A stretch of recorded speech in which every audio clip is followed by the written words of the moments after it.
Sini ngumpul, kita bakal saksiin hari paling bersejarah di Akademi Cincang. Upacara kebangkitan profesi. Ada calon pahlawan penyihir penjinak naga, dan terus ada Yaan. Cahaya berkedip, sistem bunyi, dan duar. Profesi kehidupan tingkat dewa tukang jagal babi. Asli, satu akademi langsung ngakak parah. Mereka kira sistemnya lagi ngerjain dia doang. Tapi ceritanya makin gila nih. Statusnya di luar nalar. Semua kemampuannya meningkat tajam kalau lawan babi. Dan yang paling kocak buat Yuan, semua orang kelihatan kayak babi. Ternyata dia punya kondisi medis aneh banget. Tulang belakangnya bengkok dan menekan otaknya. Sekarang dia beneran lihat dunia ini kayak peternakan babi raksasa. Orang-orang ngeledek dia, ngatain dia ampas. Tapi pas ada yang coba cari gara-gara satu tatapan maut dari Yuan, bikin murid top akademi langsung kaku kayak babi guling di etalase. Tiap babi yang dia bantai ngasih dia makin banyak kekuatan dan bikin makin kacau. Dunia ngetawain dia, tapi Yaan cuma senyum sinis karena di matanya mereka semua cuma babi. Dan gue yakin banget dia bakal bantai mereka semua sampai habis tak bersisa. Ngomong-ngomong, judul manhwa ini adalah Pisau Jagal Babi yang Menembus Semua Alam. Komen oik-oik kalau kalian mau lanjut part 2 ya. Enjoy! Manhwa epik ini mulai di Departemen Psikiatri sebuah rumah sakit. Sang dokter lagi meriksa pasien yang melihat semua makhluk hidup itu bentuknya kayak babi. Cowok itu ngangguk santai. Dokternya ngira dia cuma bercanda. Dia meliatin lidahnya dan nanya apa dia juga kelihatan kayak babi di mata cowok itu. Dokternya kayak lagi ngegoda dan ngerayu si cowok muda. Tapi karakter utama kita dengan polosnya langsung jawab, iya. Cowok itu emang kelihatan sakit, apalagi pupil matanya kecil banget. Dia beneran lihat Bu Dokter sebagai babi pakai kacamata dan jas lab putih. Si dokter bilang kalau ini pertama kalinya dia dengar kasus aneh itu. Tapi di saat yang sama, dia ngerasa cowok ini lumayan ganteng. Dia buka kancing bajunya dan ngedeketin cowok itu. Dia penasaran, pengen ngecek apa kejantanan cowok ini masih berfungsi normal atau enggak. Coba kalian perhatiin nih. Dia nanya apa yang cowok itu lihat, karena dalam hatinya dia ogah banget kalau sampai dibilang mirip babi. Tapi pas dia pamerin dadanya, cowok itu cuma lihat 2 ekor babi. Dokternya kaget parah dan itu mantesin kalau dia emang beneran psikopat. Dokter itu lalu ngasih tahu kalau tulang belakangnya punya masalah yang super serius. Ada bagian yang bentuknya cacat parah, bahkan agak bengkok. Dan itu nekan saraf optiknya. Setelah tahu penyebab utamanya apa, dokternya nyuruh dia buat cuekin aja. Tapi jauh di dalam hatinya, Cuan ngerasa merinding abis.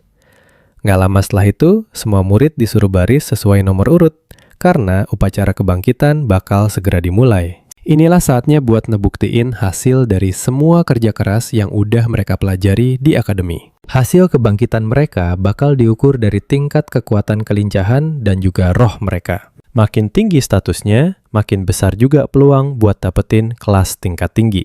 Semua murid disuruh fokusin seluruh tenaga mereka pas proses kebangkitan ini. Kelas yang mereka dapat bakal nentuin nasib mereka seumur hidup.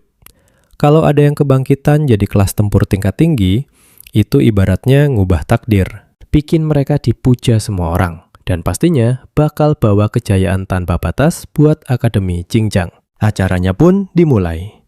Para murid maju satu persatu buat naruh tangan mereka di atas panggung batu. Murid pertama maju nih. Terus batunya nunjukin kalau dia masuk kelas kehidupan jadi seorang tukang pasang tingkat menengah. Dia langsung pucat pas lihat hasilnya. Murid selanjutnya masuk kategori kelas kehidupan sebagai tukang batu tingkat lanjut. Terus yang setelah dia dapat kelas kehidupan sebagai teknisi tingkat rendah. Murid berikutnya kelihatan makin deg-degan parah. Tangannya sampai gemetaran pas dia jalan ngedeketin batu itu. Tiba-tiba batunya mancarkan cahaya emas dan ngungkapin kalau dia dapat kelas tempur langka yaitu Master Pedang Bayangan. Semua orang langsung kaget soalnya itu kelas langka cuy. Pak Kepsek nanya, siapa namanya? Ternyata dia adalah Leo Jinglong. Muka si kampret ini langsung berubah jadi tengil abis. Pak Kepsek nyuruh dia istirahat dulu dan nanti Kepsek bakal mampir ke rumahnya buat bahas rencana karir masa depannya. Jinglong pergi, murid-murid kagum banget. Nah, kalian tahan napas ya, karena sekarang giliran Cuan yang maju. Ling Wen langsung nyemangatin dia. Pak Kepsek tahu kalau cowok ini agak aneh. Tapi dia juga punya status tinggi yang nggak wajar. Kebanyakan orang cuma punya total nilai sekitar 3, tapi dia punya 10, 3 kali lipat dari rata-rata. Capsek yakin bakal ada keajaiban yang terjadi. Pas Swan naruh tangannya di atas batu-batunya, langsung nyala ungu terang dan mancarkan energi super gila di sekitarnya. Pak Capsek sampai nggak percaya liatnya. Terus layarnya nunjukin kalau dia dapet tingkat dewa. Tuan langsung syok berat. Mereka masih belum bisa baca tulisan utuhnya gara-gara angin kenceng banget. Mereka semua mikir kalau itu pasti bakat suci. Pas anginnya reda, Capsek langsung lemes. Lihat, ternyata itu kelas kehidupan tingkat dewa tukang jagal babi. Semua murid langsung ngakak ngetawain dia. Mereka nggak habis pikir ada kelas sekonyol itu di dunia ini. Kepala sekolah Xiao Mingping ngerasa malu banget. Udah menjabat sekian lama, akhirnya dia lihat kelas tingkat dewa. Tapi dapat yang paling ampas. Masa tukang jagal babi sih? Dia ngarepnya minimal dapat pandai besi dokter atau alkemis kek. Salah satu dari itu aja udah pasti bakal tua kejayaan buat dia. Dia akhirnya sadar, makin tinggi harapan yang dipupuk, makin nyesek juga rasa kecewanya. Capsek cuma bisa hela napas lihat kegagalan bocah ini. Nggak bisa berkata-kata lagi. Nah, gimana menurut kalian? Kita wajib banget tonton kelanjutannya buat lihat aksi gila dia nanti. Sini kumpul bareng gue, kita lihat momen gila pas sistem nampilin status karakter utama kita. Dia ini apprentice tier 1 dengan kekuatan 5 kelincahan 3 dan roh 2. Bakatnya itu musuh klan babi dan pedang dewa. Terus skill kelas dia jagal bayangan darah level 1. Bakat musuh klan babi ini ngasih ekstra damage 50% ke kawanan babi. Tiap babi yang dibunuh bakal naikin bonus bakatnya sebesar 1%. Damage dari babi kepotong setengah dan pedang dewa bikin pedang pembunuh babinya jadi senjata andalan utama. Setiap babi yang ditebas pakai itu ngasih 0,1 poin atribut. Skill, jagal bayangan darah bikin si jagal ngelepasin aura membunuh. Maksa babi. Masuk ke mode ketakutan selama 1 detik. Dia pun ngebaca semuanya dengan sangat teliti. Skill ini sukses narik perhatiannya. Dia pun nyimpulin, kalau jadi orang gila ternyata ada untungnya. Soalnya di matanya, dunia ini isinya cuma babi doang. Pas Juan turun dari panggung, parahnya semua orang di sana malah ngetawain dia. Ada satu cowok julid bilang kalau Academy King cuma punya satu naga sejati, yaitu si Jinglong. Lingguan langsung nyamperin Cuan buat ngasih semangat. Cewek itu ngelus kepala Cuan sambil bilang kalau skill ini ibarat nerusin warisan bapaknya. Para cowok yang lihat adegan itu langsung mati gaya karena iri parah. Dia ngeyakinin kalau ayah mereka pasti ikutan seneng buat dia. Mereka berdua ini emang udah jadi tetangga dekat dari zaman masih pada kecil banget. Orang tua mereka berdua itu dari kelas kehidupan dan selalu nyoba buat ngejodohin mereka berdua. Setelah itu, Capsek manggil Lingguan. Sebelum dia nyentuh batu kebangkitan, cewek ini sempat kepikiran apa dia bakal warisin kelas penjahit ibunya atau malah jadi kelas pembuat bir kayak ayahnya. Dia sempat janji, apapun kelas yang dia dapat, nanti dia bakal terus nemenin Cuan. Si cowok jelas cuma bisa melongo denger omongan manis itu. Terus tangannya ditaruh di atas batu kebangkitan. Sedetik kemudian, angin super kencang langsung meledak hebat. Tahan napas, kalian momen ini beneran pecah banget. Capsek aja ikutan shock lihat dia ngebangkitin kelas tempur legendaris si Snow Soul Sword Immortal. Capsek beneran nggak? Abis pikir dia dapat kelas tempur legendaris, padahal kedua orang tuanya itu cuma kelas kehidupan biasa. Capsek langsung lebak kalau ini pasti mutasi. Tubuh cewek itu sekarang beneran ngeluarin aura yang luar biasa kuat. Dia juga ngasih jaminan kalau semua kebutuhan Lingguan ke depannya bakal ditanggung penuh sama Akademi Cincang. Cewek itu bilang makasih. Tapi di sisi lain, murid-murid mulai asik julid ngerumpiin temennya yang cuma tukang jagal babi, sementara dia dapat kelas legendaris. Mereka pada kepo, apa iya Lingguan masih mau nempel ke Cuan? Mereka ngarep Cuan bakal ditinggalin, atau minimal sadar dirilah buat jauhin Lingguan. Cuan ngucapin selamat, tapi cewek itu malah manggil namanya sedingin es. Gue yakin kalian ikutan emosi denger ini. Dia ngerendahin MC. Kita bahas soal kesalahpahaman mereka dulu, yang harusnya udah clear. Apalagi sekarang mereka beneran udah beda kasta dan beda dunia. Cuan cuma bisa diam aja. Jinglong dan temennya terus senyum ngeledek. Tapi Cuan cuma ngebales santai. Oke. kayak beneran nggak peduli sama sekali. Terus cewek itu nyuruh dia nggak usah sok kuat. Dia nambahin juga kalau Cuan cuma jakal babi, jadi dia nggak bakal pernah sukses. Makanya nggak usah nyalain cewek itu. Dia ngarep Cuan berhenti gangguin dia. Cuan cuma jawab santai, kalau urusannya kelar, dia mau pamit. Dia cabut dengan perasaan super lega, karena akhirnya bebas dari beban cewek muka babi itu. Jinglong nanya ke Lingguan apa perlu dia ngasih pelajaran ke cowok itu. Muka mereka berdua beneran kelihatan licik parah. Jinglong pun langsung manggil si jakal babi. Dia kaget setengah mati karena Cuan malah nyuekin dia. Jadi dia narik lengan Cuan sambil emosi. Cuan melotot tajam dan nanya dia maunya apa. Jinglong langsung ciut nyalinya sampai mundur sempoyongan. Dia sama sekali nggak paham sama kejadian mistis barusan. Tatapan mata Cuan tadi bikin dia ngerasa kayak babi yang lagi diikat di talenan dan siap buat dipotong lehernya. Asli, merinding abis. Semua murid ngetawain kelakuannya sementara temannya nyamperin dan nanya dia kenapa. Jinglong jelas makin mendidih. Dia ngamuk nyerang karena dipelototin doang. Cuan nangkis serangannya mantap dan tinju mereka berdua langsung beradu di tengah. Benturan itu ninggalin rasa sakit yang luar biasa parah buat Jinglong. Dia megangin tinjunya yang patah, sementara semua orang kaget dan kebingungan. Jinglong sampai nggak percaya kalau tukang jakal babi bisa sekuat itu. Cuan cuma berargumen kalau wajar banget tukang jakal babi punya cengkeraman sekuat monster. Mereka semua nggak habis pikir sama kondisi tangan Jinglong. Jinglong teriak histeris ngancem bakal ngebunuh dia. Dia langsung ngeluarin pedangnya. Sekarang dia beneran serius banget bocah itu udah dipastiin tamat riwayatnya. Mereka semua ngira Cuan bakal menderita banget karena berani nyari masalah sama anak kelas tempur. Jinglong ngancem Cuan kalau pedang panjangnya ini bisa nepas pipa baja segampang motong tahu. Dia niat ngabisin Cuan saat itu juga, tapi pedangnya mendadak beku. Seluruh tubuhnya kaku, nggak bisa gerak. Dia nanya ke Lingguan, kenapa cewek itu nolongin Cuan? Lingguan langsung nyuruh dia stop. Dia nggak mau mereka berantem cuma karena dirinya. Terus dia tegasin lagi ke Cuan kalau mereka berdua beneran udah beda dunia sekarang. Dia bilang ini bakal jadi terakhir kalinya dia ngebantu Cuan. Jadi cowok itu disuruh nganggap momen ini sebagai ucapan selamat tinggal sama masa lalu mereka. Terus dengan entengnya dia nyuruh Cuan pergi. Maksudnya nyuruh ninggalin Akademi Jingchong. Soalnya kalau Jinglong balas dendam lagi, dia nggak bakal mau repot nolongin. Terus apa reaksi MC kita? Dia ngantuk dan milih cabut aja. Asli, kalian semua pasti ngakak lihat betapa santainya cowok ini. Sini kumpul kita bahas kelakuan MC Sableng Tuan jalan santai di jalanan ramai. Ada anjing menggonggong, tapi di matanya wanita dan anjing itu kelihatan kayak babi berbulu. Anjing yang nggak sengaja dia panggil babi itu malah nekat menggigit celananya. Dia nyuruh si ibu menjauhkan anjingnya karena benar-benar menghalangi jalan. Tentu saja wanita itu ngamuk banget.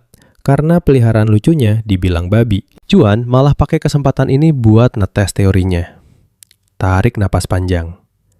Terus, dia langsung menendang anjingnya. Anjing itu gemetar dan mulutnya berbusa, sementara si ibu menangis histeris. Tiba-tiba layar sistem muncul. Sistem ngasih tahu levelnya naik 0,1% karena mengalahkan satu babi kecil. Bonus damage musuh klan babi juga naik 1%. Sesuai dugaan, teorinya berhasil. Wanita itu langsung menyerangnya karena berani menindas dia dan anak kesayangannya. Ibunya nekat mau ngajak ribut sampai mati. Cuan malah bilang dia sakit jiwa. Dia tunjukin surat rumah sakit dan sukses bikin ibunya kicep. Tanpa rasa bersalah, dia bilang kalau urusannya udah kelar, dia mau pamit pergi. Wanita itu baru sadar karena MC kita ini psikopat. Selain membunuh anjingnya, dia bisa aja ngebunuh ibunya juga dan mati konyol. Dia langsung sok baik dan nyuruh Hichuan jaga kesehatan. Di rumah orang tuanya dapat kabar kalau anaknya bangkit sebagai tukang daging babi. Dia dengan santai membenarkan kabar itu. Mereka bilang gak ada salahnya jadi tukang daging babi yang sederhana itu jauh lebih baik daripada bertarung dan membunuh. Saat tiduran, sosok bayangan tiba-tiba muncul di jendela. Ayah Swan memperingatkan sosok itu kalau anaknya cuma tukang daging biasa, jadi tolong berhenti mengganggu kehidupan tenang mereka. Nah, perhatiin baik-baik ya. Bayangan itu bilang nggak ada yang nyangka kalau anak dari sang tangisan hantu malah berakhir jadi tukang daging babi. Dia nanya ke Yaan, apa bocah itu benar-benar anak kandungnya? Pertanyaan ini bikin ayah MC melek dan berusaha nahan emosinya. Dia mengancam bayangan itu buat berhenti datang ke sana, atau dia nggak bakal segan-segan di pertemuan berikutnya. Si bayangan nyuruh dia jangan terlalu marah. Kalau anaknya emang cuma tukang daging babi biasa, maka organisasi mereka tidak akan pernah mengganggunya lagi. Kemudian bayangan itu langsung menghilang. Keesokan harinya di rumah potong hewan, Ciwan datang membawa putra kesayangannya. Dia bilang tukang daging yang hebat butuh pisau yang bagus. Dia biarin anaknya milih pisau mana yang paling pas dan nyaman di tangannya. Ciwan mengamati pisaunya dan milih satu yang paling mantap. Sistem langsung membaca kalau dia telah memilih sebuah pisau pembunuh babi. Dengan begitu, pisau tingkat dewa telah aktif. Setiap babi yang dihabisi pakai pisau ini bakal ngasih 0,1 poin atribut gratis. Lalu Ciwan ngasih tahu kalau langkah pertama jadi tukang daging babi adalah belajar cara memakai pisaunya dengan benar. Ada babi yang digantung dan menjerit kenceng banget di depan mereka. Ciwan nyuruh Cuan mengincar titik lemahnya dan menghabisinya dalam satu serangan. Dia nyuruh anaknya buat langsung coba. Cuan menebas babi itu dan mata si babi langsung terbelalak. Sistem lalu memberitahu kalau dia membunuh satu babi terbang normal pakai pisau daging. Dia dapat 1% ekstra damage pembasmi babi dan atribut poin gratis. Ciwan sangat memujinya, tapi dia juga sadar kalau bidikan anaknya belum cukup akurat untuk pembunuhan satu serangan mematikan. Dia harus menargetkan arteri utama di lehernya. Cuan cuma membalas dengan santai, "Oke, siap." Ciwan pikir, motong babi itu pasti membosankan buat anak seumurnya. Jadi, dia harus menekankan betapa pentingnya pekerjaan ini demi mata pencaharian mereka. Kalian pasti kaget denger ini. Tuan malah nanya apa dia boleh bunuh semua babi di kandang. Ci tertawa dan bangga banget lihat semangat anaknya. Ayahnya ikutan semangat dan langsung nawarin babi-babi milik Paman Li dan Paman Chen buat dieksekusi sekalian. Cuan menebas babi dan sistem mencatat kenaikan levelnya ke peringkat 2. Dia terus menghabisi mereka sampai cepat banget naik ke peringkat 3. Dia memotong satu lagi yang bikin levelnya naik ke peringkat 4. Pas selesai, dia total udah membantai 49 babi normal. Extra damage pembasmi babi meroket sampai 100%. Ketika statusnya juga ikutan naik, dari 10 menjadi 15. Saat itu, dia sukses mencapai peringkat 5 magang. Seorang tukang daging nyamperin Ciwan buat nanya, apa itu beneran anaknya? Dia lihat bocah itu kayak kecanduan motong babi, karena dia baru aja nyelesain jatah kerja selama seminggu penuh. Ci cuma bisa tertawa kecil. Dia sama sekali nggak kaget, karena anaknya itu tukang daging tingkat dewa. Sementara itu, Tron mikir gimana dia udah sangat mahir pakai pisau daging itu. Ini bikin dia mikir kalau udah saatnya buat cabut dari rumah potong hewan dan melihat dunia luar sana. Besoknya dia langsung berkemas. Di dunia mereka, berbagai macam ras langit berkuasa, dan iblis berkeliaran dengan bebas. Lalu dia melihat wanita diikat dengan empeng di mulutnya. Bayi-bayi goblin itu ternyata pengen minta air susu dari wanita tersebut. Cewek itu gemetar dan nangis, berharap pria di depannya bakal menyelamatkannya. Dia terus menatap MC. Cuan pun mulai mengangkat pisaunya. Dalam hatinya, dia memohon agar nggak dibunuh. Dia udah pasrah nunggu serangan, tapi ternyata tebasan itu malah mengarah ke para bayi goblin. Talinya juga ikut terpotong, dan ini bikin dia kaget banget. Cuan jongkok dan nyuruh dia berhenti teriak karena para goblinnya udah mati semua. Dia ngelirik mayat mereka. Terus dia langsung meluk MC dan berterima kasih karena udah diselamatkan. Dia hampir aja hancur di tangan para goblin. Sampai sini kalian pasti sepakat, MC kita ini emang beda. Dia jujur bilang datang bukan buat menyelamatkannya.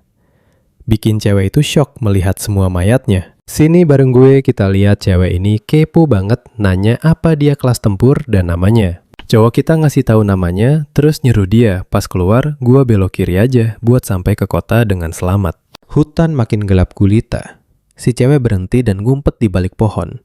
Kaget banget dong pas cowok itu tiba-tiba nyamperin nanya kenapa dia ngikutin terus. Kepikiran deh, jangan-jangan dia ini mata-mata utusan para goblin. Sontak aja si cewek langsung teriak kencang. Doi buru-buru klarifikasi kalau dia cuma takut balik sendirian. Si MC nanya siapa namanya dan ngapain dia ada di hutan serem ini. Dia jawab, namanya Sanan. Terus dia jelasin kalau beberapa hari lagi itu hari ulang tahun ibunya yang tercinta. Awalnya dia mau nyari bunga bulan darah buat kado sang ibu. Tapi apes banget malah kena culik sama gerombolan goblin bau itu. Sanan nawarin kesepakatan mantap nih.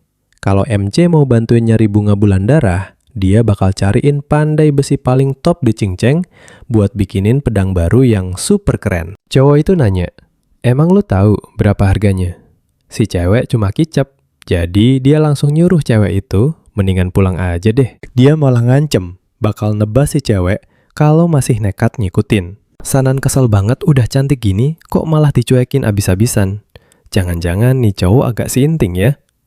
Dia pun nanya, apa cowok ini tahu siapa dia sebenarnya? Dia ngaku kalau bapaknya itu si H.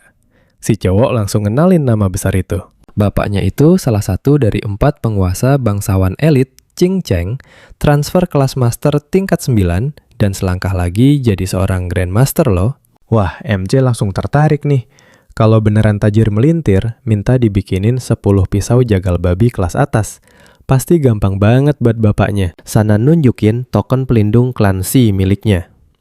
Itu semacam jimat pertahanan tingkat dewa yang dikasih langsung sama bapaknya. Bahkan serangan dari orang di ranah kolam aja nggak bakal bisa ngelukain dia sedikit pun. Tapi dasar goblin licik dia disergap tiba-tiba dari belakang sampai akhirnya tertangkap basah. Karena para goblin jelek itu nggak bisa nyentuh badannya, jadinya dia cuma dikurung doang di dalam sana. Tuan kita ini ngecek barang itu teliti banget. Dan yap, itu emang barang asli buatan klannya. Mukanya deket banget sampai bikin Sanan shouting parah dan mukanya merah. Cowok kita akhirnya percaya dan janji bakal bantu nyari bunga bulan darah itu, asalkan si cewek beneran nepatin janji beliin pisau jagal paling top tier. Mereka pun salaman buat ngeresmiin kesepakatan mantap ini. Sekarang lu semua perhatiin baik-baik deh. Dia ngeluarin peta lokasi bunga bulan darah. Tapi ingat, di mana ada bunga itu, pasti ada siluman ular darah. Yang bahayanya bener-bener di luar nalar. Menurut buku panduan bertahan hidup ular, piton bulan darah itu punya kekuatan gila yang setara sama murid tingkat 9. Sanan ragu cowok ini bisa menang. Tapi si MC malah kegirangan banget. Soalnya seumur hidup dia belum pernah lihat piton. Sementara itu, Sanan curiga cowok ini dengerin omongannya nggak sih? Tapi dia nggak raguin kekuatannya yang bisa bantai satu suku goblin sendirian. Dia nebak pasti MC ini kelas tempur tingkat dewa. MC nyuruh dia jalan duluan. Si Sanan ngerasa cowok ini tuh bisa diandalkan, tapi kadang juga kelihatan sus banget. Ya udahlah, dia tetap ngikut. Mereka langsung ngumpet di semak-semak pas lihat badak jula perak. Sanan ngewanti-wanti biar nggak cari gara-gara. Sekalinya badak itu ngamuk, kekuatannya bisa nyamain murid tingkat 8 loh. Niatnya sih mau muter nyari jalan aman. Kaget dong, si MC malah berdiri sambil genggam pisaunya. Sanan nanya dia mau ngapain. MC jawab kalau hari ini dia berani makan rumput, besok pasti berani makan orang. Jadi mending dihabisin aja sekarang. Alasan yang bener-bener kocak dan nggak masuk akal. Dia langsung maju nerjang sebelum badak itu sempat gerak. MC udah nebas duluan. Dan monster itu langsung tumbang. Sanan cuma bisa cengok. Sumpah, lu dan gue pasti mikir hal yang sama. Gila aja. Badak mati sekali tebas dan sistem langsung naikin pangkatnya jadi murid tingkat 7. Dia berhasil ngalahin babi cula perak dan sang musuh bebuyutan kelang babi. Tambahan serangannya langsung meroket sampai 122%. MC ngecek pisaunya dan mulai panik nih, takut senjatanya nggak bakal kuat bertahan lebih lama lagi. Sanan kepo nanya apa kelasnya. Dan jeng-jeng, dia ngaku kalau dia cuma tukang daging kelas kehidupan. Sanan susah banget percayanya. Masa iya profesi receh bisa bunuh badak cula perak cuma pakai satu tebasan mematikan? MC lalu ngambil culanya karena itu material super mahal. Cengles bilang badaknya pasti udah tua bangka, makanya cepat mati. Tapi anehnya, Sanan bisa ngerasain kalau cowok ini nggak lagi bohong. Sanan ngecek peta dan mereka udah mau sampai. Keduanya pun jalan makin masuk ke dalam hutan yang gelap. Sementara itu, Pak Kepala Sekolah dan murid lain kayak Lingguan Jianlong dan gengnya juga ikutan masuk ke hutan. Mereka lagi latihan lapangan dan semuanya jago banget. Ya wajar sih kan, murid pilihan Capsek. Tiba-tiba dia sadar ada sesuatu yang gerak di sana. Disuruh keluar dong, dan ternyata itu Cuan sama Sanan. Cuan bingung ngapain mereka di situ. Jonglong langsung ngegas, nanya gimana dia bisa nyasar ke sini. MT jawab santai kalau dia cuma numpang lewat doang. Jonglong langsung emosi jiwa. Cewek di rombongan mereka juga kelihatan gak percaya sama sekali. Si cewek nuduh dia belum bisa move on dari Lingguan, makanya nyintil terus kayak perangko. Dengar gitu, mata MC langsung melotot kaget. Cewek muka babi ini kesal banget. Dia bilang, kan udah jelasin kemarin, mereka itu beda kasta, jadi mending stop deh nempel-nempel cari perhatian ke dia. Jadi gimana menurut lu nih? Si Janglong malah kegirangan banget ketemu rivalnya lagi. Sini ngumpul. Kita lihat cowok ini ngeluarin senjatanya. Cahayanya beda banget, temennya sampai mikir itu senjata spiritual tingkat rendah kelas kuning. Bisa dibilang itu senjata spiritual beneran cuy. Kepala sekolah Ming Ping sampai bengong ngelihat Jinglong udah jadi apprentice tingkat 4 dan sukses bikin senjata sekeren itu cuma dalam hitungan hari. Ini ngebuktiin kalau tebakannya nggak salah, si Jinglong ini emang jenius murni. Dengan kekuatan segini, dia bahkan bisa imbang lawan apprentice tingkat 6. Lingguan malah bilang nggak bakal bantuin dia lagi. Nan bisik-bisik nanya, ada dendam apa sih sama orang-orang ini? Cuan malah santai, nanya balik harga senjata spiritual kelas kuning itu. Nan nebak harganya sekitar ratusan ribu. Ngelihat Cuan yang kelewat santuy, dia heran. Ini cowok sadar nggak sih lagi di situasi bahaya? Di sisi lain, Changlong masih kesel gara-gara Cuan caper waktu itu. Makanya sekarang dia mau pamer habis-habisan. Dia nyerang biar dinotis sama Lingguan. Tapi kagetnya, Cuan santai nangkis pedang itu pakai pisau potongnya. Semua langsung melongo. Jinlong ngeluarin tenaga dalam penuh demi ayang Lingguan. Pisau Cuan patah jadi 2. Dia pun pasang pose sok keren sambil senyum. Dia nggak terima tukang jagal babi berani belagu di depannya. Hari ini, dia bakal bikin Cuan cacat sampai nggak bisa motong babi lagi. Pisau biasa mah rapuh banget, kayak kertas kalau diadu sama senjata spiritual. Dia gagal paham kenapa Cuan nekat nantangin. Dengan tampang datar, Cuan bilang dia nggak butuh pisau buat ngurusin kroco kayak dia. Wah, perhatiin baik-baik ya, ini part favorit gue. Omongan itu bikin urat emosi Janglong sampai mau meledak. Dia teriak, jangan salahin kalau dia main kasar, karena Cuan emang nyari mati. Tanpa babi bu, dia langsung nebas pakai pedangnya. Tapi sebelum pedangnya nyentuh target, tinju Cuan udah duluan mendarat keras di perutnya, bikin dia terbang melayang. Semua syok berat. Temen Jungs langsung panik banget nanyain keadaannya. Dia teriak kesakitan banget. Sambil nahan malu, dia sok tegar bilang nggak apa-apa. Padahal aslinya udah pengen pingsan di tempat. Kepala sekolah Ming Ping langsung nanya buat mastiin apa Cuan beneran udah nyentuh apprentice tingkat 7. Karakter utama kita malah dengan santainya mungut pedang Changlongs. Wah, lumayan juga nih barang. Temen Junglongs nggak terima Cuan udah level 7. Padahal Lingguan aja baru level 6. Tapi Capsek Ming Ping bilang itu sah-sah aja. Biarpun nama tingkatan kelas tempur dan kelas kehidupan itu sama, tapi cara mereka buat naik level tuh beda jauh cuy. Kelas tempur harus latihan gila-gilaan berantem babak belur dan nguasain teknik tarung dari awal. Makanya proses mereka emang agak lambat di awal. Tapi sekalinya tembus batas perkembangan, mereka bakal super ngebut. Di sisi lain, kelas kehidupan tuh jalurnya jauh lebih gampang. Contohnya nih, alkemis sama pandai besi nggak perlu gelut sama sekali. Mereka cuma perlu fokus 100% ke kerjaan mereka aja.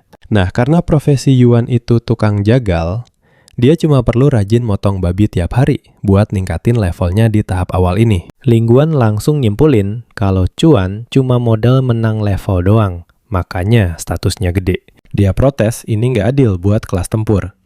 Tapi Capsek Ming Ping ngejelasin, tiap kali Cuan naik level, jumlah babi yang harus dipotong itu dikali 2. Nanti pas dia nyentuh tingkat ascension babi yang harus dia jagal, jumlahnya bakal gila-gilaan, nggak masuk akal. Sebaliknya, kalau kelas tempur udah jago teknik dari awal, kedepannya mereka bakal naik level makin ngebut. Temen Jinglong ngejek, intinya Cuan cuma menang level doang pas ngalahin si Jinglong tadi. Beberapa tahun lagi juga, dia bakal diinjak-injak sama kelas tempur. Di tengah obrolan itu, Cuan mendadak ingat sama sesuatu yang penting. Karena ngerasa nggak ada urusan lagi, dia langsung pamit cabut dari situ. Kalian pasti mikir, cewek ini kepedean kan?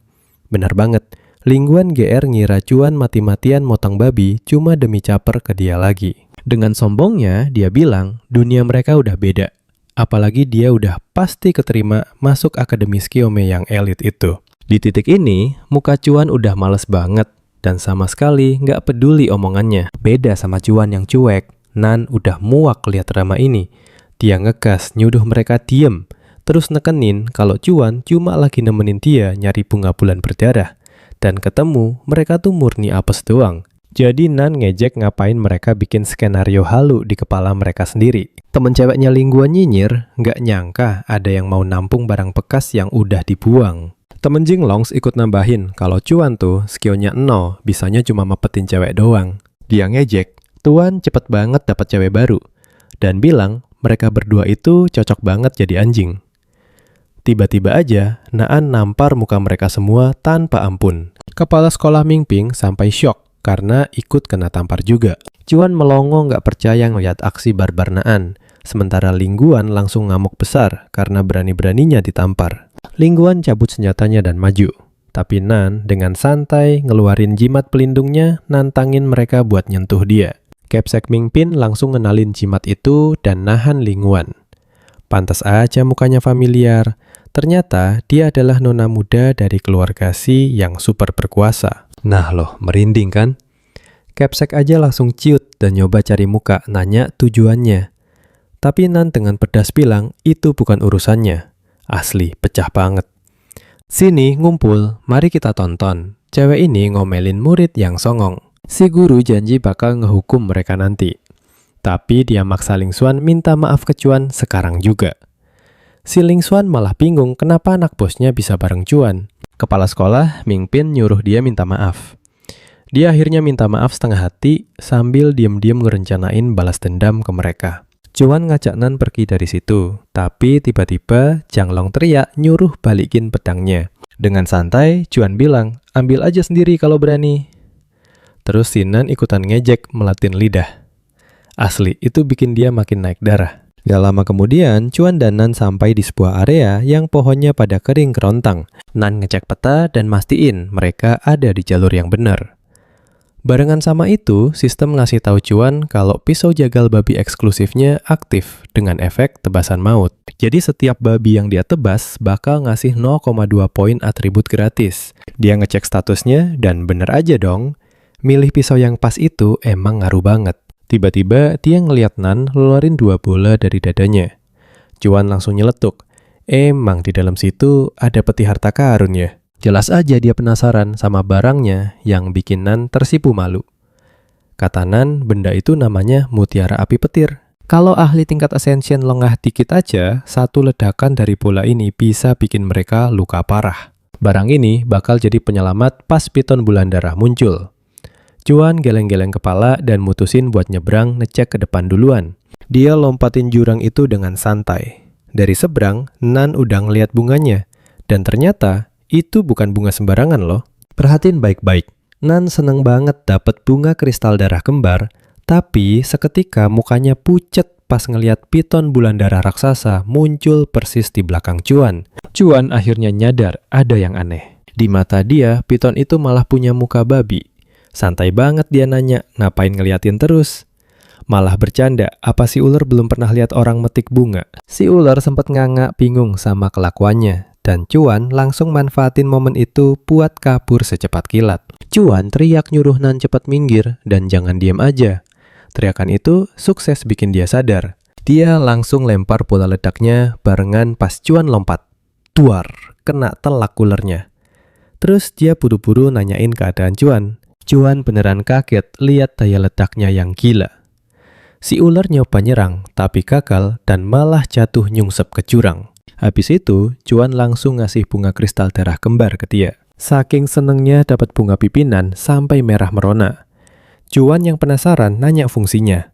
Ternyata itu versi mutasi dari bunga bulan darah biasa. Bunga yang biasa emang bisa ngelambat penuaan, tapi versi kembar ini bisa ngasih awet muda abadi. Gak ada cewek di dunia ini yang nolak kecantikan abadi. Bapaknya cuma pernah ngasih sepasang. Piton itu ngincar Cuan lagi. Dia langsung pakai jurus jagal bayangan darah, bikin si ular halusinasi ngelihat dirinya lagi dipotong-potong. Pas ularnya kaku, Cuan manfaatin buat nyebrang jurang. Terus dia nanya, kenapa Nan malah bengong di situ? Nan bilang dia nungguin Cuan soalnya terharu cowok itu udah naruh nyawa demi metik satu bunga lagi buat dia. Kalian mikir, ini romantis. Song Cuan bilang bunga itu buat emaknya. Muka Nan langsung bete, kaget, dan kecewa berat. Piton raksasa itu akhirnya gerak lagi dan buka mulutnya lebar-lebar. Nan teriak panik ngerasa bakal mati. Cuan ngerasa ribet bawa beban, jadi dia lempar Nan ngejauh. Akhirnya malah Cuan yang ditelan hidup-hidup, bikin Nan histeris manggil namanya. Sekarang Piton itu beralih ngincar dia. Sambil nangis, Nan teriak nyuruh Cuan keluar, tapi ularnya udah mau nelen dia juga. Di momen kritis itu, Cuan ngebelah perut ularnya dari dalam. Piton itu kesakitan parah pas badannya ditebas jadi dua. Akhirnya Piton itu mati. Cuan keluar dari bangkainya dengan santai. Nanya, kenapa Nan heboh manggil dia? Nan lari terus langsung meluk dia, lega banget. Dia nggak mau ada yang mati gara-gara dia.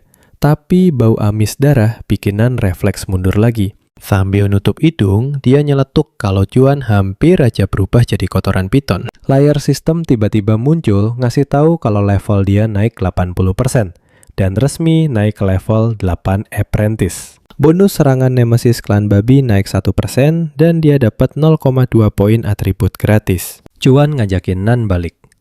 Beberapa jam kemudian, di gerbang kota, Nan disambut orang-orangnya yang panik karena dia pulangnya kemalaman. Pria parubaya itu bahkan hampir aja ngirim tim pencari buat nyusul dia. Tapi Nan malah dengan ceria pamerin bunganya, ngebayangin betapa senang ibunya nanti pas nerima itu. Pria itu ngomelin, bilang, harusnya nyuruh pelayan aja, karena pergi keluar tembok kota itu bahayanya bukan main.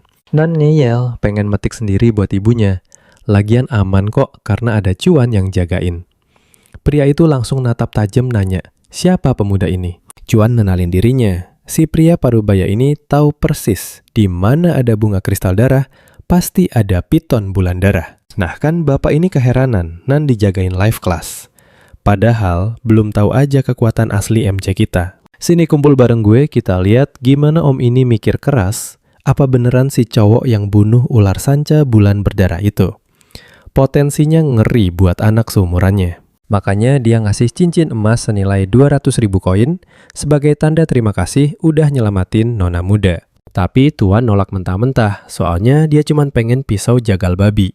Om itu jelas kaget banget, dikasih harta malah milih pisau jagal babi. Dalam hatinya dia mikir kalau bocah ini udah rada gila. Nanan langsung jelasin kalau Suan pengen pandai besi terbaik cinceng buat bikin senjata spiritual sesuai janji cewek itu ke dia. Si om paham dan janji bakal ngurusin semuanya. Dia nyuruh nona muda pulang duluan karena ayahnya udah khawatir parah di rumah. Cewek itu pamit ke Cuan dan janji bakal nyari dia lagi nanti. Pas dia pergi, om itu ngancem Cuan biar nggak macem-macem ke nona muda. Kalau nekat, urusannya bakal panjang dan bahaya buat semuanya. Tapi di mata Cuan, cewek cantik itu cuma kelihatan kayak kepala babi doang. Dia janji gak bakal deketin nona muda. Pokoknya dia cuma mau senjata spiritual tingkat dewa. Pandai besi nomor 1 di Cinceng Master Tin emang punya hubungan deket sama klan Xia. Rencananya si om bakal ngabarin Master Tin pas balik. Jadi Cuan bisa langsung ketemu besoknya. Sekarang perhatiin baik-baik ya, di hutan ada yang nyamperin mayat ular sanca tadi. Monster siluman ular ini lihat peliharaannya mati dan bunganya dicuri. Dia sumpah bakal nginget terus aroma tubuh si pelaku. Auranya pas lagi ngamuk ini bikin semua monster lain ketakutan setengah mati. Sementara di kota, Tuan nyantai aja masuk ke toko material monster harga tinggi. Dia bilang ke staf kalau mau jual material monster. Mbak stafnya kaget. Masa anak kurus kering bisa numbangin badak cula perak? Mbaknya bilang mereka bakal beli seharga 10.000 koin. Tuan langsung ngitung cepet di otaknya. Ayahnya dapat 100 koin buat jagal satu babi. Artinya, 1 culo badak ini setara sama motong 100 babi cuy. Tiba-tiba pandangannya tertuju ke satu barang. Dia nanya, apa 10.000 koin cukup buat beli itu?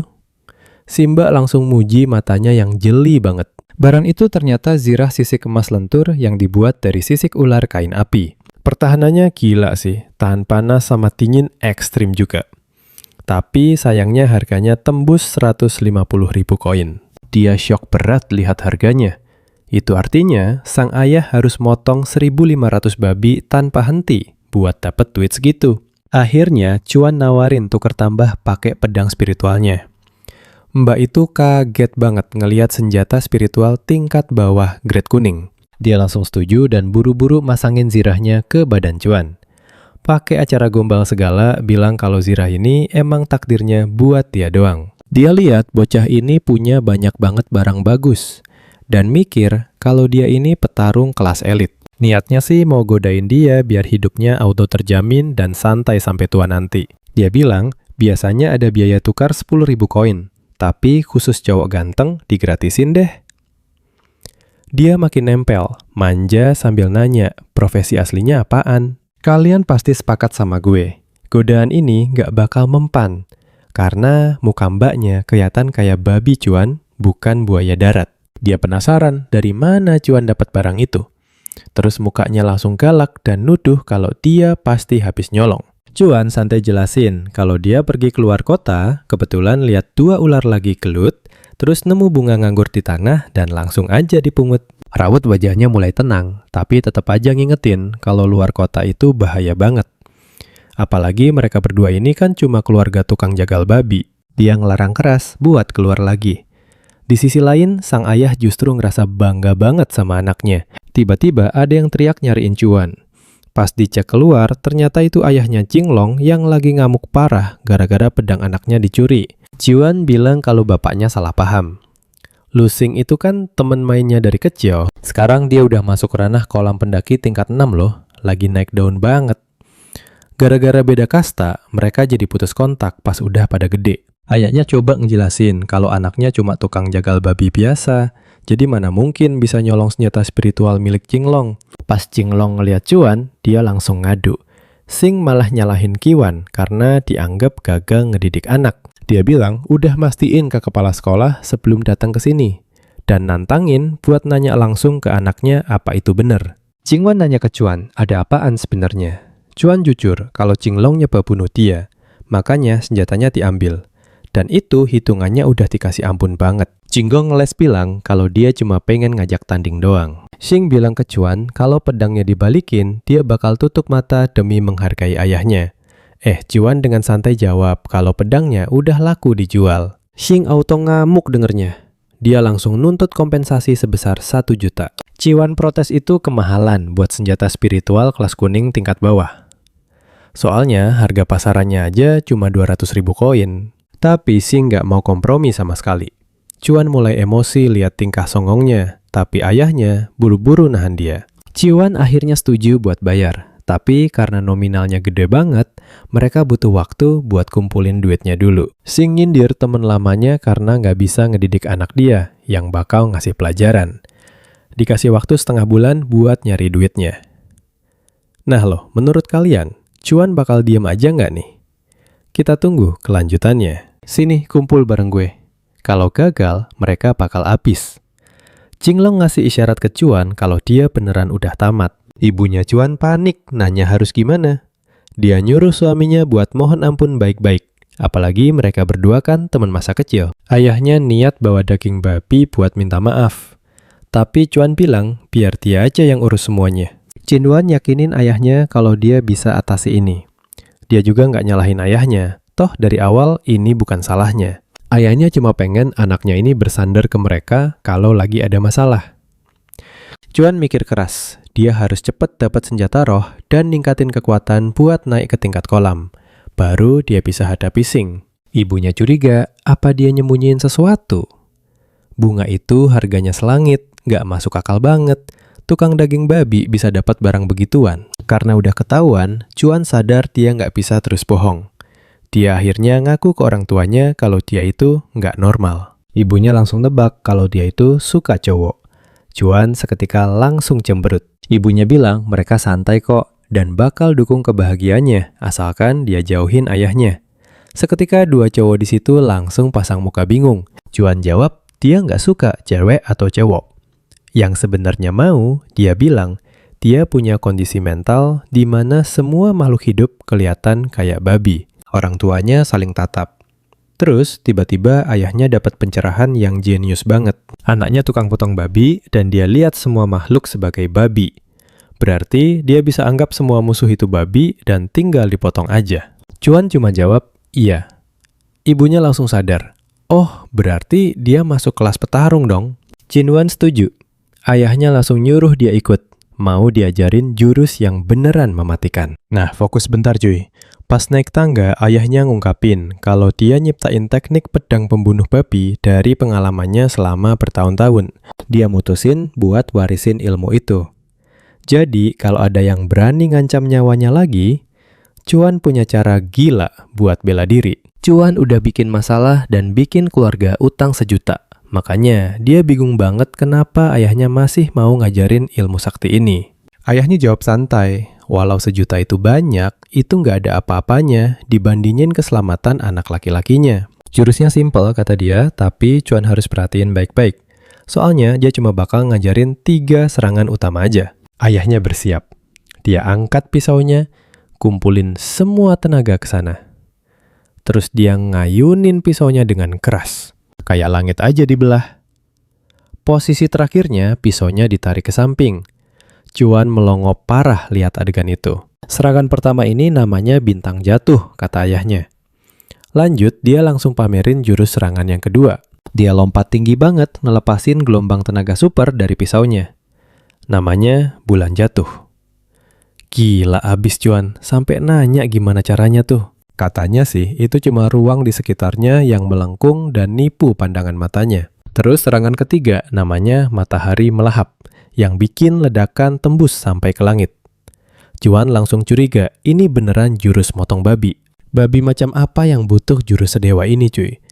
Ayahnya bilang, suatu saat dia pasti butuh ini, jadi belajarnya harus serius. Ayahnya nyari pedang potong babinya. Tapi Cuan jawab kalau pedangnya itu udah hancur. Alhasil, dia nyuruh pakai pedangnya aja dulu. Cuan ngeden ngangkat pakai 2 tangan. Dia sampai sempoyongan gara-gara saking beratnya. Habis itu, ayahnya molor dan ninggalin dia latihan. Dia nggak habis pikir, ayahnya selama ini motong babi pakai pedang seberat ini. Badannya gemeteran pas nyoba angkat pedang itu. Dia hilang keseimbangan dan langsung nyungsep ke tanah. Dia coba lagi. Tanpa dia sadari, ayahnya dari tadi ngawasin dia dari balik pohon. Kalian mikir hal yang sama kan? Ini epic. Saat dia masuk tingkat segel roh nanti, 3 jurus ini bisa nebas orang pilihan langit sekalipun. Cuan lanjut terus. Napasnya udah ngos-ngosan, dan matahari mulai terbit. Dia capek parah, tapi dia ingat lagi soal Sing dan anaknya. Itu bikin semangatnya balik. Cowok kita ini fokus banget ngelatih teknik bintang jatuh. Pas dia ngeluarin serangan bintang jatuh, kekuatannya gila banget. Sampai puing-puing berterbangan dan burung-burung kabur ketakutan. Dia kaget sejenak, terus tersenyum puas. Setelah itu, dia pingsan. Sistem ngasih tahu kalau dia udah capai peringkat 9 manggang. Kekuatan kelincahan dan rohnya langsung tembus angka 55. Skill tukang daging. Bayangan darah naik ke level 2 plus dapat skill baru bintang jatuh. Tapi sayangnya dia berujung koma di rumah sakit. Ibunya nanya, dokter apa dia baik-baik aja? Dokter bilang dia cuma pingsan gara-gara kecapean ekstrim. Mungkin karena latihan semalaman. Ibunya ngamuk sama ayahnya yang dianggap kejam banget ngelatih anak sampai segitunya. Dia niat mau ngomel panjang pas pulang nganti. Dari asam laktat di tubuhnya, dokter tahu dia habis lakuin 1000 sit-up, 1000 push-up, dan 1000 squat dalam semalam. Belum lagi, dia lari 100 km. Ibunya mikir dokter ini ngelantur. Ya kali ada manusia normal yang bisa ngelakuin semua itu semalaman. Dokter bales, orang normal emang nggak bisa, tapi mental anak ini beda. Jadi apa pelajaran buat kita cuy? MC kita ini beneran monster. Sini ngumpul, kalian bakal lihat gimana emaknya Cuan ngamuk berat ke suaminya. Niatnya sih mau ngehajar tuh bapak, sampai ibunya sendiri nggak bakal ngenalin. Dia buru-buru cabut dari klinik. Sementara itu, Bu Dokter beneran nggak nyangka stamina si Cuan bakal segila ini. Orang biasa pasti udah modar disuruh olahraga seberat itu. Sambil jilat bibir, dia udah ngerencanain sesi privat berduaan buat nanti malam. Pas dia ngecek ke ruangannya, cowok itu udah ngilang. Cuan rupanya udah jalan santai di luar sambil mikir, gila juga ya skill ini nguras stamina. Dia pun janji nggak bakal asal makai, kecuali kalau kepepet banget. Dia ingat harus ke Master Taishin buat ngambil pisaunya. Sampai di sana, dia langsung berdiri di depan pabrik penempaan hati besi. Master Shin langsung nyadar, nah ini dia pandai besi yang ngerjain senjatanya. Dia nanya, apa ini Cuan? Dan dijawab, iya. Ciao rupanya udah ngabarin semua kejadian ke bapak ini. Makanya dia lembur semalaman buat nempa pisau pesanan Cuan. Dia juga dengar kalau cowok ini cuma tukang cakal topi. Dia beneran heran kenapa keluarga Xia mau bayar mahal banget demi buru-buru bikinin pedang buat tukang daging. Jadi mikir kan, jangan-jangan dia anak haram atau semacamnya gitu. Si Master pamerin pisaunya. Pas Tuan mau ngambil dari kotak, kotaknya malah ditutup lagi dan disuruh sabar, jangan buru-buru. Pisau ini ditempa dari besi dingin berumur 1000 tahun. Bahan super langka yang baru mau muncul setelah ditempa 49 hari. Senjata ini masuk tingkat kuning level tinggi, yang artinya pisaunya bisa ngenalin tuannya sendiri. Kalau levelnya kerendahan, boro-boro, makanya ngangkat aja mustahil. Nah, perhatiin baik-baik ya bagian ini. Tuan megang gagangnya, dan dia kaget banget. Dia bisa ngangkat tanpa masalah sama sekali. Cuan malah ngerasa ini lebih enteng dari punya bapaknya. Master Shin melongo lihat dia ngangkat senjata dewa itu tanpa keringat sedikit pun. Cuan langsung nanya nama pisaunya. Si pandai besi bilang pisaunya belum dinamain. Karena sekarang udah jadi milik Cuan, jadi dia sendiri yang harus ngasih nama buat senjata itu. Sambil nyeletuk kalau keluarga Xia emang tajir melintir, dia mutusin buat ngasih nama pisau itu Pembantai Naga. Master Shin ngakak dengar nama pasaran itu. Karena senjatanya udah di tangan Cuan, niat berburu monster buat nyari Cuan. Dia pun pergi ke dinding kota. Harapannya sih bisa naik ke alam dengtang tingkat 1, biar punya peluang buat ngabisin Sising. Di jalan, dia papasan sama cowok luka-luka yang lagi dipapah sama temennya. Cowok yang luka itu curhat. Akhir-akhir ini banyak makhluk aneh sama monster buas di sekitar sini. Dan mereka nyerang orang secara gila-gilaan. Aneh banget kan? Temennya setuju dan cerita kalau dia baru aja ngelewatin sapi tanah berlapis baja yang biasanya jinak tapi tadi malah ngejar dia sampai 10 mil jauhnya. Sumpah ngeri. Tuan yang nguping langsung kegirangan karena bakal banyak mangsa buat dibantai. Berhenti di hutan. Kalian pasti ngerasa kan? Ada yang nguntip si Tuan dari belakang. Orang dengan kekuatan spiritual lebih tinggi, kepekaan mereka jelas jauh lebih tajam. Tuan diam aja. Tiba-tiba ada pisau dilempar dari belakang. Tapi dia cuma geser dikit buat ngehindar tanpa perlu repot-repot nengok. 3 cowok keluar dari bayangan. Yang lempar pisau tadi rupanya petarung alam murid tahap 9. Dia mikir apa Cuan ngehindar cuma hoki doang. Si gendut nyeletuk tepakan Sing. Bener, bocah ini beneran nyoba kabur dari kota. Mereka ngira dia mau ninggalin orang tuanya dan kabur gitu aja. Cowok ketiga ngebongkar kalau mereka udah ngawasin dia berhari-hari. Sing ngasih perintah, pas dia keluar kota, potong urat nadinya dan seret dia balik paksa. Tuan langsung megang pisaunya. Sistem mendeteksi senjata baru. Tiap babi yang dibunuh bakal ngasih 0,3 poin atribut gratis. Dia shock pas tahu poinnya naik 3 kali lipat. Dulu cuma 0,1, berarti senjatanya emang mantap. Dia langsung pamerin mainan barunya, si pedang pembantai naga. Cowok berpisau tadi nanya lagi soal nama senjatanya. Dengan santai, dia jawab namanya Pembantai Naga. 3 preman itu langsung ngakak keras. Mereka ngeledek namanya dan ngatain dia yang kepedean ngerasa sok jadi Pembantai Naga. Tapi dia balas kalau dia bukan pahlawan legendaris. Terus ekspresi jagoan kita langsung berubah. Pakai muka psikopat, dia nyeletuk, "Aku cuma tukang jagal babi." Mereka lanjut ngakak, tapi cowok di belakang mulai keringat dingin parah. Keasikan ngetawain bikin pertahanan mereka kendor. Mereka sampai nggak sadar, dia tahu-tahu udah ada di sebelah si gendut. Dalam sekejap mata, Tuan langsung gorok leher cowok gendut itu. Darahnya muncrat kemana-mana. Sistem mencatatnya, membantai babi berkaki 2, ngasih dia tambahan 5% XP, bonus 1% damage ke babi, dan 0,3 poin atribut gratis. 2 temennya langsung merinding ketakutan pas lihat si gendut tewas seketika gitu aja. Mereka bahkan nggak lihat apa yang barusan terjadi. Si pemegang pisau langsung lari terbirit-birit. Temennya nggak nyangka dia sejahat itu ninggalin dia sendirian. Tapi sebelum dia kelar ngomong, Cuan udah lebih dulu, mutusin kepalanya sampai menggelinding. Sistem nyatat babi kaki 2 tewas, ngasih 5% XP, 1% damage, dan 0,3 poin. Gimana menurut kalian? Jangan remehin tukang jagal. Pria yang kabur itu panik abis. Gerakan Cuan sama sekali nggak kelihatan.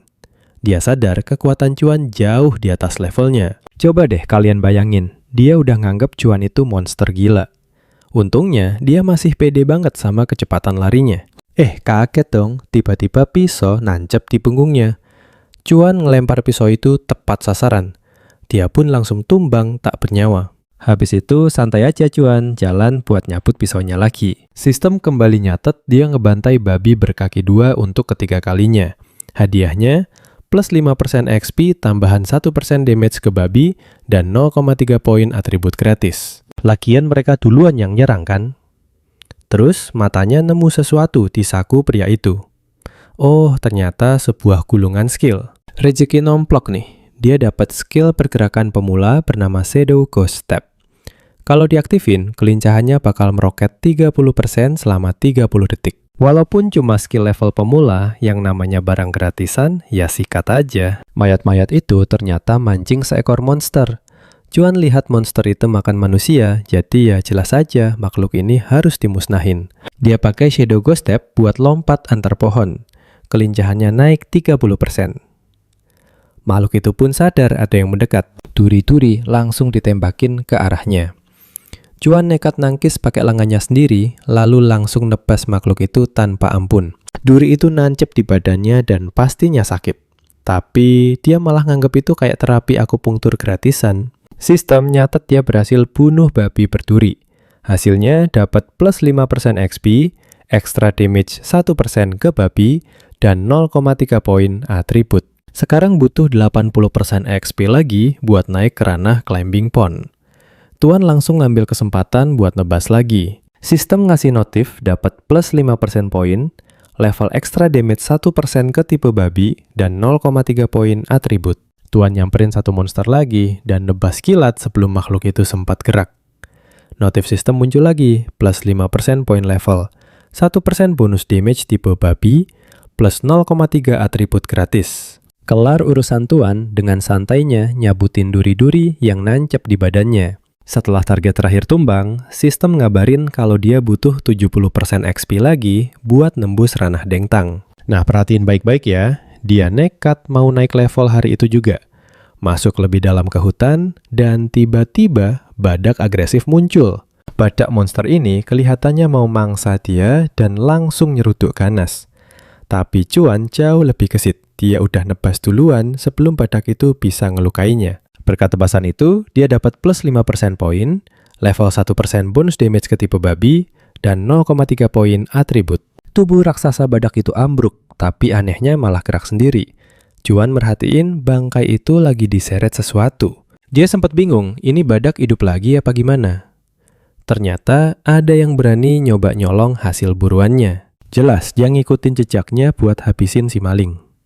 Dia lompat ke lubang berisi makhluk-makhluk yang terlilit jaring, lalu laba-laba raksasa muncul tepat di belakang Cuan. Laba-laba itu mau nyerang dia.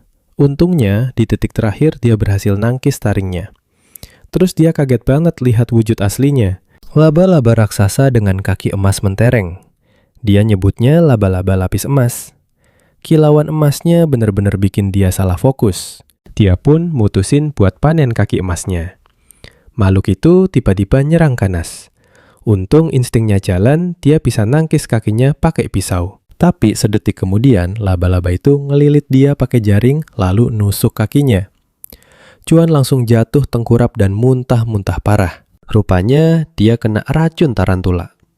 Efek racun ini bakal ngerusak saraf dan bikin korbannya masuk ke mode ngamuk brutal. Kalian pasti kaget lihat momen ini. Sambil meronta dan mulutnya berbusa, dia maksa ngelepasin diri dari jaring. Matanya melotot ke laba-laba yang malah ketakutan lihat tampangnya.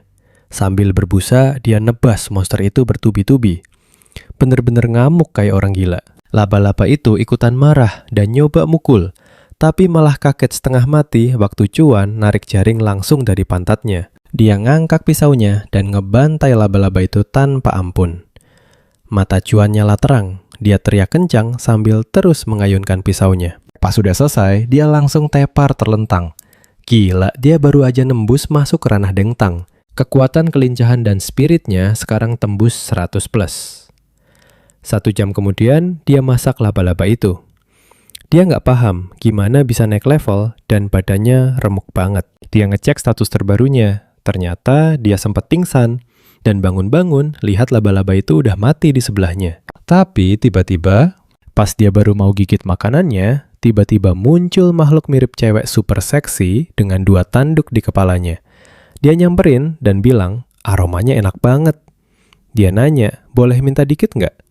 Dan Cuan pun menoleh kepadanya. Pria manapun yang berani natap matanya bakal langsung takluk. Dia ngarep banget Cuan bakal jadi cowok penurut dan jadi peliharaan barunya. Tapi Tuan nyantai aja, jawab kalau mau ya pergi berburu sana sendiri. Makanan ini aja pas-pasan buat dia doang. Cewek itu langsung kebingungan ngelihat reaksi santainya. Pesonanya sama sekali nggak mempan. Tuan malah ngelihat dia sebagai babi. Cuma dia agak bingung, kok babi ini punya tanduk segala? Cewek itu balas bilang, santai aja, nggak usah bagi-bagi. Tapi dia punya beberapa pertanyaan penting buatnya. Suaranya kurang jelas karena mulutnya penuh makanan. Tapi dia nanya, cewek itu mau apa?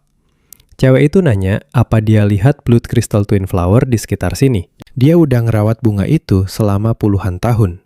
Dan peliharaannya juga dibunuh. Dia nanya serius, apa Tuan tahu siapa pelakunya? Sampai sini, kalian pasti paham kelanjutannya. Cuan sadar, pelakunya itu dia sendiri. Cewek itu curiga banget, tapi dia terus ngelak. Bener-bener bikin penasaran kan? Sini, kumpul bareng gue, kita tonton si MC ngibul abis-abisan. Kalau bunganya dicuri sama manusia brengsek bernama Liu Xing, dia ngarang cerita kalau Xing yang udah bunuh ular kecil kesayangannya, bahkan dia ngaku udah nyoba ngingetin si pelaku, tapi malah dikacangin begitu aja. Cewek ular itu langsung pergi nyari pelakunya. Tapi baru selangkah jalan, dia nengok ke belakang dengan wajah emosi jiwa dan nanya, apa si MC ngira dia gampang dibohongin? Dia langsung nyerang pakai cakar mematikan. Untungnya berhasil ditangkis pakai pisau, karena si cewek ternyata ingat baunya. Kalau enggak, mana mungkin dia bisa ngelacak MC kita. Cuan ngeles kalau dari awal udah tahu, ngapain masih maksa dia buat bohong. Dia kesel banget lihat MC playing victim, dan aura mematikan langsung meledak darinya. Cuan digantung terbalik dan diancam bakal dicekik mati kalau nggak ngembaliin bunganya. Tanpa ragu, MC langsung ngeluarin jurus ilusi andalannya. Matanya langsung memerah pas lihat ilusi mengerikan di mana dia diikat di atas talenan dan siap buat dieksekusi jadi daging cincang. Ketakutan setengah mati, dia sampai harus nyakar dirinya sendiri buat kabur dari ilusi sadis itu. Manfaatin celah kecil itu, Cuan berhasil lepas lalu kabur sambil teriak kalau daging dan kaki laba-laba tadi adalah bayaran pas buat bunganya. Cewek itu langsung ngejar, sementara Cuan lari terpirit-pirit karena sadar. Cewek ini adalah definisi dari bahaya yang sebenarnya. Kalau sampai gagal kabur, dia terpaksa harus pakai jurus rahasia andalannya. Jarak mereka kepotong dalam sekejap mata. Sialnya, seekor kera elemen angin dan api raksasa tiba-tiba muncul ngeblok jalan kabur Cuan. Pas hampir dilenyapkan, untungnya dia sempat lompat menghindar dan kera itu beralih menatap si cewek. Si kera ngamuk, tapi cewek ular itu nyuruh dia minggir sambil mencekik dan mencakar wajahnya dengan brutal. Kera raksasa itu ambruk, berteriak, lalu mati seketika. Setelah itu, cewek ular kembali menatap Cuan yang langsung menggenggam erat pisaunya. Nah, perhatiin baik-baik ya. Cewek ini kaget banget pas nyadar jurus mematikan apa yang bakal dipakai MC kita. Cuan ngangkat pisaunya tinggi-tinggi dan aura hitam pekat mulai meledak menyelimuti seluruh tubuhnya. Dengan wajah super serius, dia menyebut jurus Fallen Star. Si cewek ular syok berat karena mustahil masih ada yang tahu teknik kuno itu. Dia pikir cowok ini cuma gertak sambal, tapi nyawanya terlalu berharga buat sekedar coba-coba. Kalau beneran bisa, dia pasti tamat. Di sisi lain, seorang wanita mempesona memanggil Paman Jian soal keributan di depan. Dua orang itu langsung kaget pas muncul sekelompok orang baru. 1 cewek dan 2 cowok. Cewek bertanduk ngaku nggak nyangka kalau Cuan bawa bala bantuan, dan mikir kalau dia emang sengaja dijebak ke sini. Dia ngancam bakal ingat perbuatan Cuan lalu kabur. Padahal aslinya dia lega ada alasan kabur, sementara Cuan cuma bisa bengong. Dia cuma berdiri melongo pas si kakek bawa palu lihat bangkai kera itu. Dia lapor ke cewek yang dipanggil Nona Jang kalau kera api yang baru aja lolos dari mereka ternyata udah dihabisi sama bocah ini. Cuan buru-buru ngeles, bilang dia cuma numpang lewat doang. Tapi Nona Jang malah nanya, siapa namanya? Coba bayangin, kalian di posisi dia. Pasti paham kan, Cuan sadar dia lagi dijebak. Tapi masalahnya, nggak bakal ada yang percaya penjelasannya. Dia ngenalin diri dan nyoba jelasin. Tapi Jang malah langsung megang tangannya dan belak-belakan ngajak dia gabung ke Aliansi 9 Surga. Dia lumayan risih sama sentuhan tangan itu. Terus dia ingat kalau Aliansi 9 Surga adalah salah satu dari 3 kekuatan besar di Jingjing. Kakek Palu ngecek bangkai kera tadi dan benar-benar nggak nyangka kera tingkat 7 realm Dengtang bisa dikalahkan dalam 1 pukulan sama Cuan. Melihat potensi gila itu, kakek ngomong kalau mereka lagi buka lowongan dan jamin Cuan nggak bakal nyesel kalau gabung. Cuan baru sadar seberapa ngerinya kekuatan asli si cewek ular. Kalau monster tingkat 7 aja bisa mati sekali serang cewek, itu pasti bakal balik nyari dia lagi. Makanya nyari pelindungan sekarang adalah langkah cerdas. Jiang nanya keputusannya karena mereka lagi krisis petarung kuat buat persiapan melawan bos besar bernama Blazing Blade King. Pas Cuan nanya siapa itu Blazing Blade King, Jiang langsung kaget mendengarnya. Padahal awalnya dia ngira kalau si MC itu dari kelas tempur. Jiang ngejelasin kalau profesi itu dibagi jadi realm, apprentice, tengtong, master, sampai grandmaster. Tiap realm punya 9 tingkat, dan kalau udah nembus Grandmaster bintang 9, barulah bisa diangkat jadi raja. Nah, Blazing Blade King ini salah satu raja realm terkuat. Pas ditanya soal hadiah menangnya, pria bermata satu ngatain Cuan beneran polos. Dia jelasin kalau bisa ngalahin Master Realm Raja, dia bakal otomatis mewarisi gelar dan kekuatan mereka. Tapi dia juga ngingetin kalau tantangan gila ini jelas bukan buat kroco sembarangan. Jadi, gimana menurut kalian? Melihat peluang buat jadi super kuat semalaman, Cuan akhirnya mantap bergabung dengan Aliansi 9 Surga. Sini kumpul cuy, kita tonton Jang yang kegirangan karena dapat anggota baru buat suksesin misinya. Tapi si mata satu kelihatan gak suka. Sementara itu, si paman langsung nusuk pisaunya ke Windfire Ape. Cuan kepo apa pamannya lagi ngulitin kera itu. Jang jawab, yoi bener banget. Buat ngedeket ke Raja Pedang Api, mereka butuh banget armor tahan api dari kulit Windfire Ape biar nggak kepanggang. Kalau nggak baru injak kaki di wilayah Ventian Valley, mereka bakal meleleh kena hawa panasnya. Niatnya sih mau langsung ngulitin pas pertama lihat. Nggak taunya si kera gigit rantai sampai putus dan kabur. Tuan pamer kalau dia suhu soal ngulitin. Jang kaget dong dia bisa. Tuan santuy jawab kalau dia itu pro. Doi lompat ke dada si kera, keluarin pisau, dan mulai ngulitin. Cuma semenit doang, hasilnya langsung dipamerin ke mereka. Rapi banget keranya jadi botak, berotot. Mirip Titan dari Attack of the Titans. Terus dia bungkus kulitnya. Yang lain auto melongo, lihat skill tingkat dewanya. Jang sadar, bakat murninya sampai pipinya merona merah. Si paman mikul kulitnya, dan mereka cabut. Karena bahan utamanya udah dapet, tinggal balik bikin armor tahan api dan kelar deh urusan. Paman yakin 100% kali ini mereka bakal ngeduluin yang lain buat dapet warisan raja. Tapi tahan dulu cuy, perhatiin baik-baik bagian ini. 3 cowok mendadak muncul menghadang jalan mereka. Si bos pakai kemeja kerah Cina berlogo singa. Wah, fix dari Thunder Lion Alliance nih. Jangan heran ngapain mereka nongol di sini. Mereka nyuruh nyerahin kulit Windfire Ape itu. Jang langsung sadar kalau langkah mereka udah ketebak. Si bos salut lihat betapa tajam instingnya Jang. Dan pastinya dia udah tahu apa akibatnya kalau nekat gak ngasih kulit itu. Paman ngancam mereka pakai palu gedenya. Si mata satu ngide minta kulitnya diserahin ke dia biar dia yang cari bantuan. Paman lempar kulitnya ke dia. Tapi si mata satu kaget banget waktu Tuan cegah lemparannya. Dia ngamuk nanya, "Tuan ngapain?" Dan teriak minta kulitnya. Tuan ngegas balik, bilang dia yang ngulitin jadi paling aman di tangannya. Ini bikin si mata satu bernama Giawan murka abis. tapi Jiang langsung nyemprot dia. Bos Thunder Lion Alliance sadar kalau Nine Heavens Alliance nggak solid. Juan nggak habis pikir, Juan malah mikirin Windfire Ape di saat genting gini. Jiang ngelabrak dia. Beraninya dia nyoba ngelakuin pengkhianatan ke Nine Heavens Alliance. Dia nggak nyangka malah dituduh ketimbang si anak baru. Jiang bela kalau wajah Tuan nggak ada tampang pengkhianat. Si paman ikut ngamuk ke Juan. Huan akhirnya ngaku dia muak banget sama gaya sombong mereka yang selalu bertindak seenak jidat pakai cara aneh. Huan langsung diserang pakai palu gotem gede, tapi Doi masih lincah ngeleset. Dia ngaku kalau Thunder Lion Alliance janjiin bayaran 3 kali lipat. Dan si bocah tengik itu malah ngacauin semuanya. Juan melapor ke Lord Lei kalau dia hampir dapat barangnya, tapi sekarang terpaksa main kasar.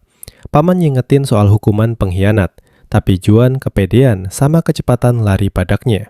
Mendadak Lei narik senjatanya dan dengan santai nangkis hantaman palu. Lu pasti mikir, ini kelar kan? Salah besar, Lei nyuruh Juan bunuh si bocah. Paman syok berat, palunya bisa ditangkis gampang gitu. Dia sadar Lei udah tembus ke second rank Master Realm. Lei pamer kalau mereka emang udah niat banget buat ngebantai Nine Heavens Alliance. Dan karena itu dipastiin nggak ada satupun dari mereka yang bakal pulang dengan selamat hari ini. Lei maju nyerang. Paman berusaha nangkis pedang ganda itu pakai gagang palunya. Dia ngumpulin semua tenaga sisa dan nyoba mukul balik Lei. Sementara itu Huan ngeluarin senjatanya. Target utamanya jelas si Xuan yang lagi meluk kulitnya. Juan lompat dan belok arah pas lihat Jiang ngeluarin alat musiknya. Dia teriak nyuruh kroconya buat ngehadang Jiang biar nggak sempet mainin alat musik itu. Dua kroco itu saling lirik bentar, terus mereka langsung nembakin serangan elemen air dan api ke Jiang. Jiang coba ngelawan. Doi lagi kepepet banget, apalagi Tuan cuma kroco pemula di first rank Dengtang Realm. Dia tahu Tuan bukan tandingan Yuan yang udah level 5th rank Dengtang Realm. Yuan ngejek Jiang bakal nyesel udah bawa sampah kayak Juan. Jiang teriak nyuruh Juan awas, tapi begitu Juan ngedeket, Juan malah ngeluarin aura horor yang bikin merinding parah. Huan kaget setengah mati. Doi ngerasa kayak babi yang lagi diikat di tiang salib. Skill Blood Shadow Patcher aktif dan naik ke level 3. Tuan langsung nyerang pakai Shadow Phantom Step sambil nenteng kulit. Huan kesel banget si bocah nyoba adu mekanik lari.